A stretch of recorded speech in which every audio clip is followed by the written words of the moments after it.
عاجل. شاهد ولد الفشوش يقوم بالتخريب والتكسير في مدينة مغربية.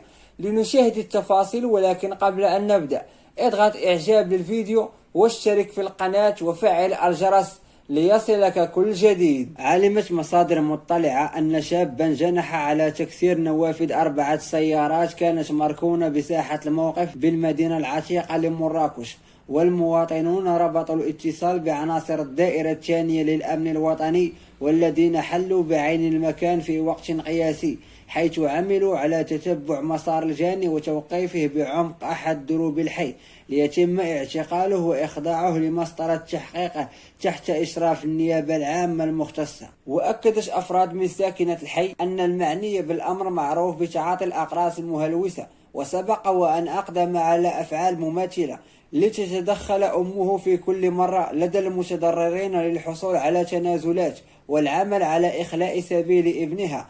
الأمر تكرر هذه المرة كذلك، حيث قامت أم المتهم بتعويض متضررين 2، فيما اكتفت برمي العار والبكاء لدفع الاثنين الباقيين للتنازل عن الشكاية، خصوصا وأن عناصر الأمن الوطني قامت بمجهودات مشكورة لتوقيف ولد أمه، إلا أن تنازلات المتضررين تشجع الشاب الجانح وأمثاله على تكرار مثل هذه الأفعال.